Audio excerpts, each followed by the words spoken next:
Hello guys, सरस academy के YouTube channel पर आप सबका स्वागत है। साथियों, बिहार बोर्ड के द्वारा जारी किया गया ऑफिशियल मॉडल सेट लेकर आप सबके सामने उपस्थित हूँ। साथियों, ये 12 क्लास के लिए है और आज जो मैं लेकर आया हूँ साथियों, ये ज्योग्राफी के लिए है और इसके जितने भी ऑब्जेक्टिव प्रश्न हैं वो सभी को हल करेंगे साथियों। क्योंकि मॉडल सेट जो दिया गया है 2025 का जो मॉडल सेट है वार्षिक परीक्षा के लिए, ये मॉडल सेट तो बिहार बोर्ड जारी कर दी है, पर इसका आंसर नहीं जारी की हुई। तो इसलिए हम इसका आंसर पूरा बताएंगे साथियों। आप पूरे वीडियो को देखिएगा, सारे प्रश्न का आंसर हम आप सबको बताएंगे। ठीक है साथियों, चलिए मेरे साथ जुड़े रहिए और इसको हल करते हैं। देखिए मेरे साथियों, शुरू करते हैं। पहला प्रश्न क्या है, देखिए साथियों, पहला प्रश्न है, थोड़ा पेन का, देखिए साथियों, निम्नलिखित में से कौन मानव भूगोल का उपागम है? क्षेत्रीय विभिन्नता, स्थानिक संगठन, अन्वेषण एवं वर्णन, या इनमें से सभी? साथियों, पूछा जा रहा है कि मानव भूगोल का उपागम है, कौन कौन उपागम है बताइए। इसमें से उपागम कौन है? क्षेत्रीय विभिन्नता है, या अन्वेषण या एवं वर्णन है, या स्थानिक संगठन है? तो याद रखिएगा साथियों कि मानव भूगोल का उपागम इनमें से सभी होंगे। ठीक है साथियों, इनमें से सभी। चलिए साथियों, अगला प्रश्न देखते हैं। अगला प्रश्न दिया हुआ है कि सैन्य भूगोल मानव भूगोल के किस क्षेत्र से संबंधित है? सामाजिक भूगोल से है, राजनीतिक भूगोल से है, या नगरीय भूगोल से है, या आर्थिक भूगोल से है? तो साथियों याद रखिएगा, सैन्य भूगोल जो है ये किस में शामिल है? तो याद रखिएगा हमारे साथियों, ये राजनीतिक भूगोल में है। किस में शामिल है? राजनीतिक भूगोल में इसे शामिल किया गया है। ठीक है साथियों, चलिए अगले प्रश्न को देखते हैं हम लोग। अगला प्रश्न क्या है? अगला प्रश्न है मेरे साथियों, फेबरे संबंधित है, किससे है? किससे संबंधित है? संभववाद से है, या निश्चयवाद से है, या मानवतावाद से है, या इनमें से कोई नहीं? तो याद रखिएगा मेरे साथियों, इसका सही आंसर होने वाला है फेबरे। फेबरे संबंधित है, किससे संबंधित है मेरे साथियों? तो याद रखिएगा, संभववाद से संबंधित है। किससे है? संभववाद से। ठीक है साथियों, ध्यान दीजिएगा। अगला प्रश्न है कि निम्नलिखित महाद्वीपों में से किसमें जनसंख्या वृद्धि दर सर्वाधिक है? वृद्धि दर सर्वाधिक किसकी है? किस द्वीप की है? एशिया, यूरोप, अफ्रीका, या दक्षिण अमेरिका? तो याद रखिएगा साथियों, अगर पूछा जाता कि सर्वाधिक जनसंख्या किस महाद्वीप में है तो एशिया हो जाता है मेरे साथियों। लेकिन यहाँ पर क्या है? जनसंख्या वृद्धि दर सर्वाधिक है। तो याद रखिएगा मेरे साथियों, जनसंख्या वृद्धि दर कहाँ का ज़्यादा है? तो अफ्रीका महाद्वीप का है। ठीक है साथियों, चलिए अगले प्रश्न को देखते हैं। देखिए साथियों, अगला प्रश्न है कि इनमें कौन संगठनात्मक जनसंख्या घनत्व वाला क्षेत्र है?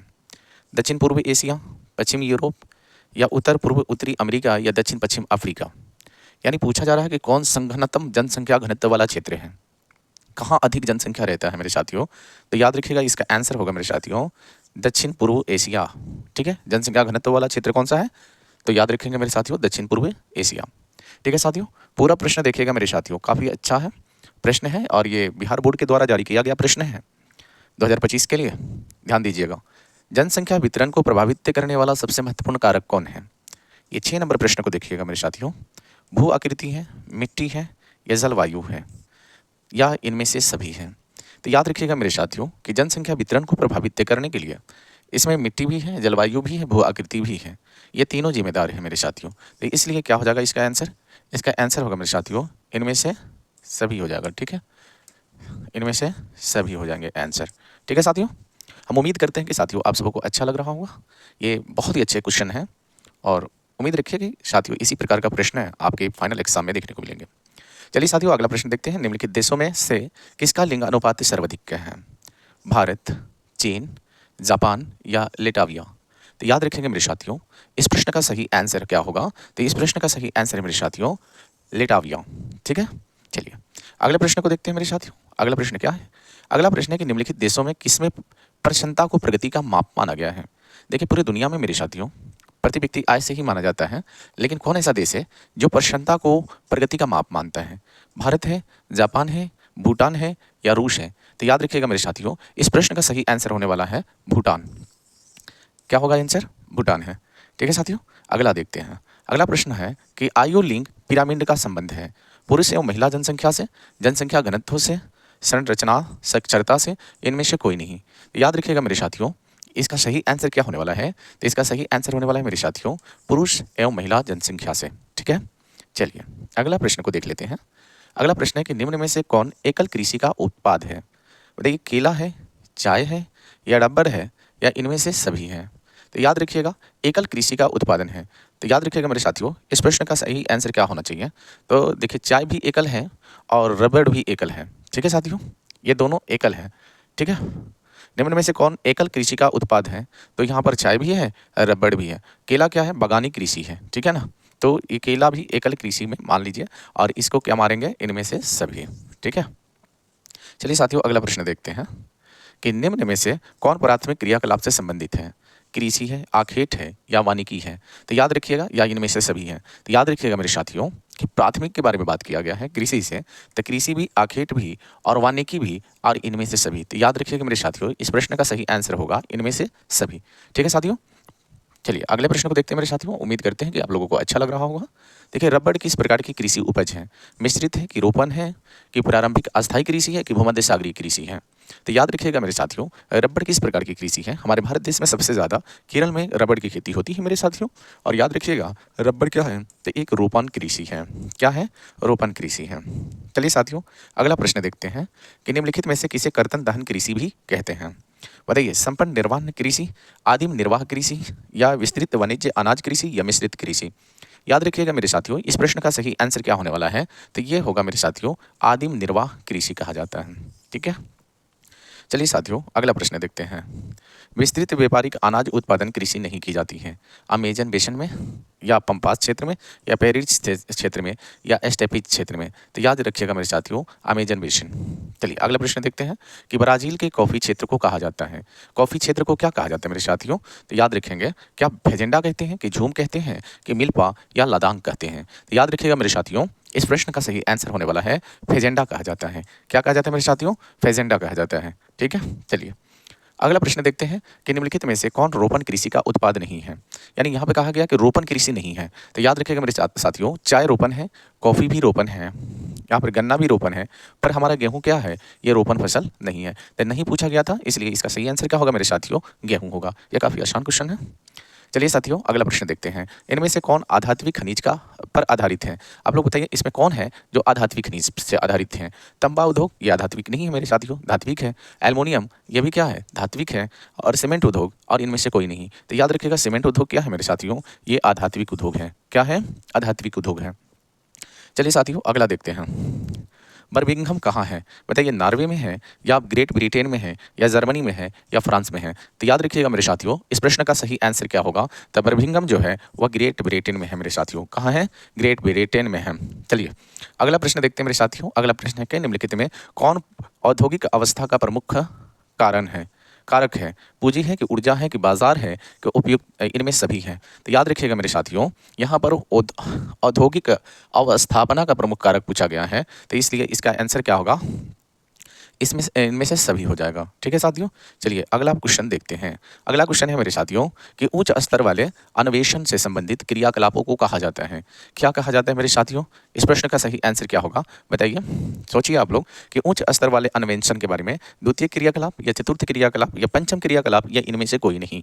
तो याद रखिएगा मेरे साथियों इस प्रश्न का सही आंसर क्या होने वाला है? तो याद रखिएगा द्वितीय क्रियाकलाप। क्या होगा मेरे साथियों? याद रखिएगा क्या होगा? द्वितीय क्रियाकलाप। ठीक है, उच्च स्तरीय वाले अन्वेषण से संबंधित क्रियाकलाप है। ये क्या है? द्वितीय क्रियाकलाप है जो उद्योग भी कहा जाता है। द्वितीय क्रियाकलाप को क्या बोलते हैं? औद्योगिक सेक्टर भी कहा जाता है। चलिए साथियों अगला प्रश्न देखते हैं कि निम्नलिखित में से कौन पंचम क्रियाओं से संबंधित है? खेती या आखेट या सेवाएं या परामर्शदाता? तो याद रखिएगा साथियों ये बहुत ही आसान प्रश्न है और याद रखेंगे या परामर्शदाता ये क्या है? पंचम क्रियाकलाप के अंतर्गत आते हैं। अगला क्वेश्चन देखते हैं कि निम्नलिखित में से कौन पेशागत कलर का रंग नहीं है? कौन सा है जो पेशागत नहीं है? लाल, नीला, काला, गुलाबी। तो याद रखिएगा मेरे साथियों इस प्रश्न का सही आंसर क्या होने वाला है? काला। क्या होगा? काला होगा। ठीक है साथियों, हम उम्मीद करते हैं साथियों कि आप लोगों को ये क्वेश्चन आंसर जो हम करा रहे हैं ये काफ़ी अच्छे लग रहे होंगे। ठीक है साथियों, आप लोग पूरा देखिएगा साथियों, स्किप नहीं कीजिएगा वीडियो को और पूरा देखिए क्योंकि ये बिहार बोर्ड के द्वारा जारी किया हुआ प्रश्न है साथियों। ठीक है, ऑफिशियल जाकर चेक कर लीजिएगा और मिला लीजिएगा साथियों। चलिए अगला क्वेश्चन देखते हैं निम्नलिखित में से कौन कृषि आधारित उद्योग है? सीमेंट उद्योग, लौह इस्पात उद्योग या जूट उद्योग या चमड़ा उद्योग? तो याद रखिएगा यहाँ पर है चमड़ा उद्योग या जूट उद्योग। तो याद रखिएगा मेरे साथियों पूछा गया कि कौन कृषि आधारित उद्योग है, तो कृषि आधारित उद्योग जो है वह जूट उद्योग है मेरे साथियों। क्या है? जूट उद्योग है। जान लीजिए कि इसी को जूट उद्योग को पटसन उद्योग भी कहा जाता है, पटसन। और पूरे वर्ल्ड में सबसे ज़्यादा भारत में ही पटसन की खेती होती है। चलिए साथियों, अगला क्वेश्चन देखते हैं। मीटर गेज रेल लाइन की चौड़ाई कितनी होती है? बताइए, 1.6 मीटर या 1.7 मीटर या 1.5 मीटर या इनमें से कोई नहीं। तो याद रखिएगा मेरे साथियों, मीटर गेज रेल लाइन जो होती है 1.5 मीटर होता है। ठीक है, चलिए अगले प्रश्न को देखते हैं। अगला प्रश्न है कि बिग इंच से संबंधित है, रेल मार्ग से है, वायु मार्ग से है, या जल मार्ग से है, या पाइपलाइन से है। तो याद रखिएगा मेरे साथियों, इस प्रश्न का सही आंसर क्या होने वाला है? तो यह आंसर होगा पाइपलाइन। क्या होगा? पाइपलाइन से है। अगला प्रश्न देखते हैं कि विश्व के प्रमुख समुद्रीय पतन निम्नलिखित में से किस प्रकार के हैं? बताइए, नौसेना पतंग है, या विस्तृत पतन है, पलन है, या तेल है, या औद्योगिक पतन है। तो ये विस्तृत हो जाएंगे। क्या होगा? विस्तृत पतन। ठीक है, विस्तृत पतन इसको बना लीजिएगा। ठीक है ना। तो विश्व के प्रमुख समुद्री पतन कैसे हैं? तो विस्तृत पतन है। चलिए साथियों, अगला प्रश्न देखते हैं। अगला प्रश्न क्या है कि ट्रांस महाद्वीपीय एस्टुअर्ट महामार्ग जोड़ता है, किसे जोड़ता है? तो याद रखिएगा, वैंकूवर को सेंट जॉन से, या डार्विन को मेलबोर्न से, या एडमोंड्स को एक रेंज से, या चेंगडू को लहसा से। तो याद रखिएगा मेरे साथियों, इस प्रश्न का सही आंसर क्या होने वाला है? बी वाला आंसर सही होगा। ये डार्विन को किससे जोड़ता है? तो मेलबोर्न को जोड़ता है। ठीक है साथियों। चलिए साथियों, अगला प्रश्न देखते हैं। 28 नंबर प्रश्न है कि एयर इंडिया संबंधित है इंटरनेट से, उपग्रह से, या महामार्ग से, या वायु मार्ग से। तो याद रखिएगा मेरे साथियों, इस प्रश्न का सही आंसर क्या होगा? तो याद रखिए, वायु मार्ग से है। किससे है? वायु मार्ग से। चलिए साथियों, अगला प्रश्न देखते हैं कि विश्व व्यापार संगठन WTO की स्थापना कब हुई? बताइए, 1948 में, 1995 में, या 2000 में, या 2005 में। बताइए, WTO वर्ल्ड ट्रेड ऑर्गेनाइजेशन के बारे में बात कर रहा है। बताइए, इसकी स्थापना कब हुई मेरे साथियों? साथियों, आप लोग अगर अपनी बोर्ड एग्जाम की तैयारियां करना चाहते हैं अच्छी तरीके से, तो मेरे चैनल को आप लोग अगर सब्सक्राइब नहीं किए हैं तो सब्सक्राइब कर लीजिएगा। ठीक है साथियों। और आप लोगों के लिए इसी तरह से हम वीडियो लेकर आएंगे, और ज्योग्राफी का तो काफ़ी अच्छी तरीके से हम तैयारी करा देंगे। ठीक है साथियों। चलिए, इस प्रश्न का सही आंसर क्या होगा? तो याद रखिएगा, 1995। ठीक है। चलिए साथियों, ओपेक यानी organisation of the petroleum exporting एंड्रीज का मुख्यालय कहाँ है? वियना में है, या जकार्ता में है, या हनोई में है, या जनेवा में है। तो याद रखिएगा, 30 नंबर प्रश्न है मेरे साथियों। इस प्रश्न का सही आंसर क्या होने वाला है? तो याद रखिएगा, इसका आंसर होगा मेरे साथियों, वियना में है। कहाँ है? वियना में है। चलिए साथियों, अगला प्रश्न देखते हैं। अगला प्रश्न है कि भारत के सदस्य है। भाई, किसका सदस्य देश है भारत? सप्टा का है, या OECD का है, या आसियान का है, या ओपेक का है। तो याद रखिएगा, सप्टा के कितने सदस्य देश हैं? तो पहले 8 ही हुआ करते थे, लेकिन अभी कितना है मेरे साथियों? तो 9 है। और इसका मुख्यालय कहाँ है? तो नेपाल के काठमांडू में है। और याद रखिएगा, इसे सार्क भी कहा जाता है, सार्क के सदस्य देश। और याद रखेंगे, ये सप्ताह के सदस्य है मेरे भारत। ठीक है। चलिए, अगला प्रश्न देखते हैं। 2 देशों के मध्य व्यापार कहलाता है अंतर्देशीय व्यापार, या बाहरी व्यापार, या स्थानीय व्यापार, या अंतर्राष्ट्रीय व्यापार। तो देखिए, 2 देश के बीच में अगर व्यापार होता है ना मेरे साथियों, तो उसे अंतर्राष्ट्रीय व्यापार कहा जाता है। क्या बोला जाता है? अंतर्राष्ट्रीय व्यापार कहा जाता है। ठीक है साथियों। चलिए, अगला क्वेश्चन है कि सड़क के सहारे किस प्रतिरूप की बस्ती मिलती हैं? गोलाकार मिलती हैं, आयताकार मिलती हैं, या रेखीय मिलती हैं, या सीढ़ी नुमा मिलती हैं। तो याद रखिएगा मेरे साथियों, इसका आंसर क्या होने वाला है? तो सड़क के किनारे जितने भी शहरें होंगे वह रेखीय होता है। सड़क तो सीधी होती है, तो भाई जो भी रोड के दोनों तरफ में घर बनेंगे वह सभी रेखीय हो जाएंगे। ठीक है। चलिए साथियों, अगला क्वेश्चन देखते हैं। स्नानघर शब्द का प्रयोग किसने किया था? बताइए, किसने किया था? पैट्रिक गिडीज ने किया था, या ग्रीथ टेलर ने किया था, या टीवर्थ ने किया था, या जीन गोटमैन ने किया था। याद रखिएगा मेरे साथियों, इस प्रश्न का सही आंसर क्या होने वाला है? तो पैट्रिक गिडीज ने किया था। किसने किया था? पैट्रिक गिडीज ने किया था। ठीक है साथियों। चलिए साथियों, अगले प्रश्न को देखते हैं।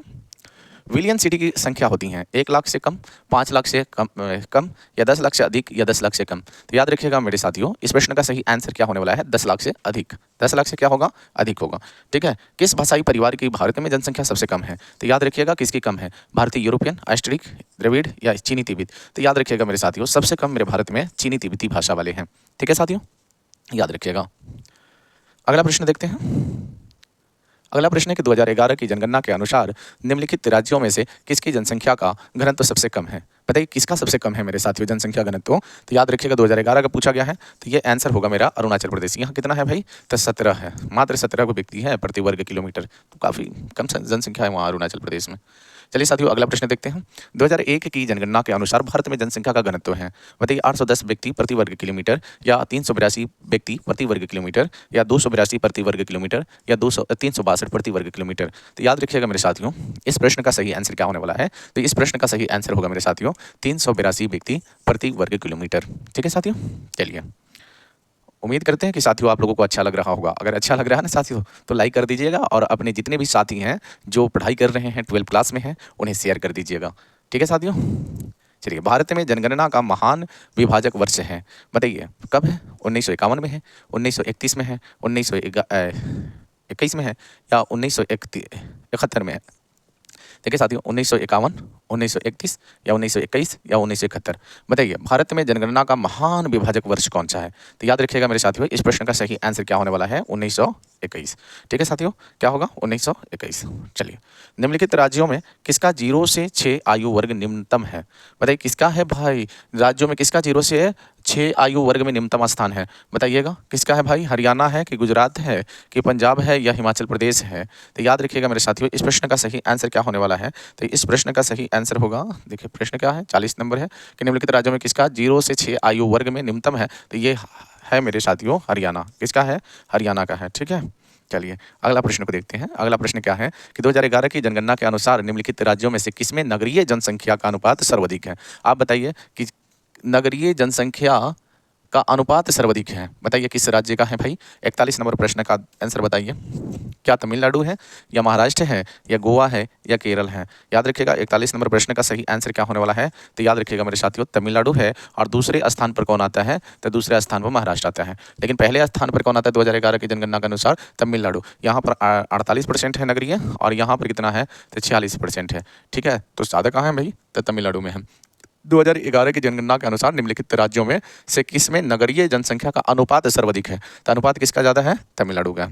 चलिए अगला क्वेश्चन देखते हैं कि मानव विकास सूचकांक में भारत के निम्नलिखित राज्यों में से किसकी कोटि उच्चतम है? भाई मानव विकास में सबसे बेहतर कौन सा राज्य है मेरे भारत का? बताइए केरल है या पंजाब है या तमिलनाडु है या हरियाणा है? तो याद रखिएगा मेरे साथियों, इस प्रश्न का सही आंसर क्या होने वाला है? तो केरल है। यानी कौन है? केरल। और समझ लीजिए मेरे साथियों, सबसे ज़्यादा पढ़े लिखे भी हमारे भारत के कौन सा राज्य है? तो केरल ही है। तो यहाँ मानव विकास सूचकांक में ये पायदान पर है ना, बहुत ऊपर है। चलिए साथियों अगले प्रश्न को देखते हैं। अगला प्रश्न है कि सिंगरैनी है एक राजधानी नगर है कि खनन नगर है या पर्यटक नगर है या इनमें से कोई नहीं? तो याद रखिएगा सिंगरैनी जो है मेरे साथियों कोयला के लिए प्रसिद्ध है। तो यहाँ पर क्या होता है? खनन है होता है। तो ये खनन नगर है। ठीक है मेरे साथियों, चलिए अगले प्रश्न को देखते हैं। अगला प्रश्न है कि बुंदेलखंड प्रदेश में किस प्रकार की ग्रामीण बस्तियां पाई जाती हैं? कैसी बस्तियां हैं?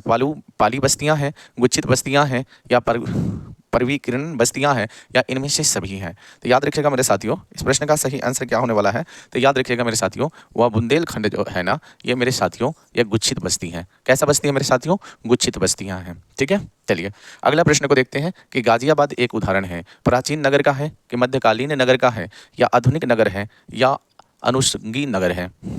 तो याद रखिएगा मेरे साथियों, ये आधुनिक नगर है। कैसा नगर है मेरे साथियों? आधुनिक नगर है। चलिए अगला प्रश्न देखते हैं कि भारत में सर्वाधिक जनसंख्या वाला मेगा लोपोलिस कौन है? मुंबई है या दिल्ली है या कोलकाता है या चेन्नई है? बताइए 46 नंबर प्रश्न का सही आंसर क्या होने वाला है मेरे साथियों? इस प्रश्न का सही आंसर क्या होगा? क्या पूछा जा रहा है? सर्वाधिक जनसंख्या वाला मेगा लोपोलिस कौन सा है? तो याद रखिएगा मेरे साथियों, सबसे ज्यादा कहाँ है? मुंबई है। चलिए अगला प्रश्न देखते हैं। अगला प्रश्न है कि निम्नलिखित में से कौन भू उपयोग संवर्ग नहीं है? बताइए प्रति भूमि, सीमांत भूमि कृषि या निवल बोया गया क्षेत्र या योग व्यर्थ भूमि? बताइए इस प्रश्न का सही आंसर क्या होने वाला है मेरे साथियों? तो इस प्रश्न का सही आंसर होगा 47 नंबर प्रश्न है मेरे साथियों। तो इसका होगा सीमांत भूमि कृषि। कौन है? सीमांत भूमि कृषि। निम्नलिखित में से कौन भू उपयोग संवर्ग नहीं है? तो कौन नहीं होगा मेरे साथियों? सीमांत भूमि कृषि। चलिए अगला प्रश्न देखते हैं कि निम्नलिखित में से कौन भारतीय कृषि की समस्या है? क्या है? निम्न उत्पादकता है या विखंडित जोत है या अनियमित मानसून है या इनमें से सभी है? तो याद रखिएगा मेरे साथियों, इस प्रश्न का सही आंसर ये भी होने वाला है कि इनमें से सभी हैं। भारतीय कृषि की समस्या सभी है। चलिए साथियों अगला प्रश्न देखते हैं कि भारत में सर्वप्रमुख जूट उत्पादक क्षेत्र हैं। बताइए गंगा का डेल्टा या कृष्णा का डेल्टा या गोदावरी का डेल्टा या इनमें से कोई नहीं? तो याद रखिएगा पश्चिम बंगाल में सबसे ज़्यादा हमारे क्या होते हैं? जूट की खेती होती है और बिहार में भी होता है और बंगाल में भी होता है। ठीक है ना, बांग्लादेश में भी होता है मेरे साथियों। यहाँ पर भारत में बात किया है तो भारत में कहाँ? तो गंगा के डेल्टा ही क्षेत्रों में होते हैं। ठीक है साथियों, चलिए अगले प्रश्न को देखते हैं। हरित क्रांति संबंधित है खाद्यान्न उत्पादन से है कि चाय उत्पादन से है कि दूध उत्पादन से है? इनमें से कोई नहीं। तो याद रखिएगा मेरे साथियों, इस प्रश्न का सही आंसर क्या है कि खाद्यान्न उत्पादन से है। हरित क्रांति का संबंध किससे है? खाद्यान्न उत्पादन से है। और हरित क्रांति सबसे पहले गेहूं में आया था। ठीक है ना मेरे साथियों, गेहूं। चलिए, पायकाड़ा जल विद्युत परियोजना कहाँ है? तमिलनाडु में है, पंजाब में है, झारखंड में ही, आसाम में है? बताइए मेरे साथियों, इस प्रश्न का सही आंसर क्या होने वाला है? तो इस प्रश्न का सही आंसर होगा मेरे साथियों 51 नंबर प्रश्न है। साथियों कितना नंबर है? 51 नंबर है। और पायकाड़ा जल विद्युत पूछा गया है। कौन पूछा गया है? पायकाड़ा जल विद्युत पूछा गया है। तो याद रखेंगे मेरे साथियों, तमिलनाडु में है। कहाँ है? तमिलनाडु। चलिए अगला प्रश्न देखते हैं कि निम्नलिखित में कौन पश्चिमी भारत की नदी बेसिन है? पश्चिम भारत में कौन सी नदियाँ बहती हैं? माही बेसिन है, या गंगा बेसिन है, या सोन बेसिन है, या कोसी बेसिन है? तो याद रखिएगा मेरे साथियों, ये सब पूरब में है, ठीक है ना। लेकिन ये माही नदी जो है ये पश्चिम में बहती है, ठीक है साथियों। माही नदी, इसका सही आंसर क्या होगा? माही नदी। चलिए साथियों अगला प्रश्न देखते हैं। निम्नलिखित में से कौन सबसे छोटी बेसिन है? बताइए कौन सा सबसे छोटी है? गोदावरी है, कि कृष्णा है, कि नर्मदा बेसिन है, या तापी बेसिन है? तो याद रखिएगा मेरे साथियों, इस प्रश्न का सही आंसर क्या होने वाला है? तो इसका सही आंसर होगा नर्मदा बेसिन। कौन बेसिन? नर्मदा बेसिन। अगला प्रश्न देखते हैं कि भारत में प्रथम नाभिकीय ऊर्जा परियोजना कहाँ स्थापित की गई थी? बताइए कहाँ स्थापित की गई थी? तो याद रखिएगा महाराष्ट्र के तारापुर में। कहाँ मेरे साथियों? महाराष्ट्र के तारापुर में। ठीक है साथियों, उम्मीद करते हैं साथियों कि आप लोगों को अच्छा लग रहा होगा। ठीक है साथियों, अगर अच्छा लग रहा है तो 12th क्लास में जो भी ज्योग्राफी लिए हुए हैं, भूगोल लिए हुए हैं, उन साथियों के पास में इसे शेयर कर दीजिएगा। और भूगोल की तैयारी अगर अच्छी तरीके से करनी है तो मेरे चैनल को आप लोग सब्सक्राइब कर लीजिएगा। ठीक है साथियों, चलिए अगला प्रश्न देखते हैं। नोआमुडी लॉ एक्ट क्षेत्र किस राज्य में है? बताइए महाराष्ट्र में है, या मध्य प्रदेश में है, या झारखंड, या छत्तीसगढ़? बताइए नोआमुडी कहाँ है मेरे साथियों? 55 नंबर का प्रश्न का आंसर बताएं। इसका आंसर क्या होगा? नोआमुडी। तो याद रखिएगा मेरे साथी, नोआमुडी लॉ एक्ट क्षेत्र किस राज्य में है? तो याद रखिएगा मेरे साथियों, इसका सही आंसर क्या हो गया? झारखंड। कहाँ है मेरे साथियों? झारखंड में है। ठीक है, चलिए अगला प्रश्न देखते हैं मेरे साथियों। निम्नलिखित राज्यों में कौन गोंडवाना कोयला के लिए प्रसिद्ध है? जान रहे हैं ना गोंडवाना लैंड का कोयला? 20 करोड़ साल पहले बना था गोंडवाना लैंड का कोयला। ठीक है साथियों, ये बहुत ही बेहतर किस्म का कोयले में सबसे बेहतर प्रकार का कौन है? उच्च कोटि का कौन है? एथेनॉसाइट कोयला होता है, पीठ सबसे घटिया होता है। तो यहाँ पर गोंडवाना लैंड का कोयला के बारे में पूछा गया है। क्या नागालैंड में है, कि झारखंड है, तमिलनाडु, त्रिपुरा? तो याद रखिएगा मेरे साथियों, गोंडवाना लैंड कोयला कहाँ मिलेगा? झारखंड में। चलिए अगले प्रश्न को देखते हैं। अगला प्रश्न क्या है कि निम्नलिखित राज्यों में से किसमें प्रमुख तेल क्षेत्र स्थित है? भाई राजस्थान में है, कि बिहार में है, कि तमिलनाडु है, कि आसाम में है? तो हम सब जानते हैं कि डिगबोई कहाँ है भाई? आसाम में है। और भारत में सबसे पहले तेल का खोज कहाँ हुआ? आसाम में हुआ। तो यहाँ पर तेल पूछा जा रहा है तो भैया यह कहाँ मिलेगा? आसाम में। ठीक है, आसाम है। चलिए 5, पटमाली खान किस खनिज से संबंधित है? यूरेनियम से है, सोना से है, पेट्रोलियम से है, या बॉक्साइट से है? तो याद रखिएगा मेरे साथियों, इसका सही आंसर क्या होने वाला है? तो इसका सही आंसर होगा बॉक्साइट। किससे है? बॉक्साइट से है। ठीक है साथियों, चलिए अगला प्रश्न देखते हैं मेरे साथियों। अगला प्रश्न क्या है? अगला प्रश्न है मेरे साथियों कि निम्नलिखित राज्यों में किसमें कैंगा नाभिकीय ऊर्जा केंद्र अवस्थित है? कैंगा, कैंगा कहाँ है? उत्तर प्रदेश में है, कि महाराष्ट्र में है, कि कर्नाटका में है, या गुजरात में है? तो बताइए इस प्रश्न का सही आंसर क्या होने वाला है मेरे साथियों? तो याद रखिएगा कैंगा जो है, कैंगा जो नाभिकीय ऊर्जा है मेरे साथियों, ये कौन सा राज्य में है? कर्नाटका में है। कहाँ है मेरे साथियों? कर्नाटका में। अगला प्रश्न देखते हैं कि बैलाडीला किस खनिज के लिए प्रसिद्ध है? बताइए मेरे साथियों, इस प्रश्न का सही आंसर क्या होने वाला है? बैलाडीला किस खनिज के लिए प्रसिद्ध है? देखिए, लॉ एक्स के लिए है, या कोयला के लिए है, या तांबा के लिए है, या अभ्रक के लिए है? बताइए मेरे साथियों, इस प्रश्न का सही आंसर क्या होने वाला है? ठीक है साथियों, अगला प्रश्न देख, क्या था प्रश्न कि बैलाडीला किस खनिज के लिए प्रसिद्ध है? बताएं बैलाडीला किस लिए प्रसिद्ध है मेरे साथियों? याद रखिएगा इस प्रश्न का सही आंसर क्या होने वाला है? तो बैलाडीला प्रसिद्ध है मेरे साथियों, किसके लिए प्रसिद्ध है? लॉ एक्स के लिए प्रसिद्ध है। ठीक है साथियों, चलिए अगला प्रश्न देखते हैं। हुगली औद्योगिक प्रदेश का विस्तार है। हुगली जो है यह औद्योगिक प्रदेश का विस्तार है, कहाँ से कहाँ तक है? याद रखिएगा, कोलकाता से हावड़ा तक है, या कोलकाता से मेदिनीपुर तक है, या बांसबेड़िया से सियारा तक है, या बांसबेड़िया से बिरला नगर तक है? बताइए, बिरला नगर तक है। बताइए साथियों, इस प्रश्न का सही आंसर क्या होने वाला है? तो याद रखिएगा इसका आंसर है बांसबेड़िया से बिरला नगर तक है। ठीक है साथियों, याद रखिएगा इस प्रश्न को, मिस्टेक नहीं करिएगा। कोलकाता से हावड़ा नहीं चेकिएगा, कोलकाता से मेदिनीपुर नहीं चेकिएगा। ठीक है ना, बांसबेड़िया से कहाँ लिखिएगा? बिड़ला नगर तक। ठीक है साथियों, चलिए अगला क्वेश्चन देखते हैं। राउरकेला इस्पात संयंत्र किस राज्य में है? बताइए, पश्चिम बंगाल में है, या राजस्थान में है, या उड़ीसा में है, या झारखंड में है? तो याद रखिएगा मेरे साथियों, इस प्रश्न का सही आंसर क्या होने वाला है? उड़ीसा है। ठीक है, हथकरघा उद्योग है, आधारभूत उद्योग है, कुटीर उद्योग है, या स्वच्छंद उद्योग है? इनमें से कोई नहीं। तो यह क्या हो जाएगा मेरे साथियों? कुटीर उद्योग है। चलिए अगला प्रश्न देखते हैं। भरमौर जनजातीय क्षेत्र संबंधित है मसाई से, या गद्दी से, या बेदा से, या इनमें से कोई नहीं? बताइए मेरे साथियों, ये 64 नंबर प्रश्न है मेरे साथियों। इस प्रश्न का सही आंसर क्या होने वाला है? तो याद रखिएगा, भरमौर जनजातीय क्षेत्र कहाँ संबंधित है? तो यह है जनजातीय है, वह है भाई गद्दी से है। ठीक है ना, चलिए नीरू मीरू संबंधित है। नीरू मीरू संबंधित है जल सांभर प्रबंधन से है, सिंचाई प्रबंधन से है, या प्रदूषण प्रबंधन से है, या पर्यावरण प्रबंधन से है? याद रखिएगा जल प्रबंधन से है, जल सांभर प्रबंधन से। ठीक है मेरे साथियों, याद रखिएगा, काफ़ी फायदा मिलेगा आपको एग्जाम में साथियों। ये मॉडल सेट है। इस तरह से हम आपके एग्जाम के लिए प्रीवियस ईयर क्वेश्चन भी लेकर आएंगे भूगोल का, और मॉडल सेट भी लेकर आएंगे, और सारे बहुत सारे सेट हैं उसको लेकर आएंगे, और चैप्टर वाइज भी आप लोगों का ऑब्जेक्टिव प्रश्नों को देखेंगे। ठीक है साथियों, चलिए अगला प्रश्न देखते हैं। आम्ल वर्षा का क्या कारण है? जल प्रदूषण है, ध्वनि प्रदूषण है, या वायु प्रदूषण, या भूमि प्रदूषण के कारण? तो आम्ल वर्षा किसके कारण होता है मेरे साथियों? 66 नंबर प्रश्न का सही आंसर क्या होगा? तो ये देखिएगा, वायु प्रदूषण की वजह से आम्ल वर्षा होता है। ठीक है ना। आम्ल वर्षा किसके कारण होता है? वायु प्रदूषण के कारण होता है। वायुमंडल में अधिक प्रदूषण हो जाएगा तो उसकी वजह से क्या होता है? आम्ल वर्षा होती है बारिश के समय में। ठीक है साथियों, चलिए पूर्वी पश्चिमी गलियारा जुड़ता है। पूर्वी और पूरब से भारत का मानचित्र जब बनाएंगे तो कंच से लेकर आप चले जाएंगे अरुणाचल प्रदेश तक, या आपको पूर्व पश्चिमी गलियारा हो जाएगा, या एक उत्तर दक्षिण गलियारा भी है। तो बताएं ये कहाँ से कहाँ तक है? तो याद रखिएगा मेरे साथियों, सिलचर से कहाँ जाएगा? पोरबंदर तक। सिलचर से कहाँ जाएगा भाई? पोरबंदर। ठीक है साथियों, चलिए अगला प्रश्न देखते हैं। मंगलौर पत्तन कहाँ है? तमिलनाडु में है, या पश्चिम बंगाल में है, या गुजरात में है, या कर्नाटका में है? तो मंगलौर कहाँ है मेरे साथियों? 68 नंबर प्रश्न का सही आंसर क्या होगा? तो याद रखिएगा मेरे साथियों, इसका आंसर क्या होगा? कर्नाटका में मंगलौर है।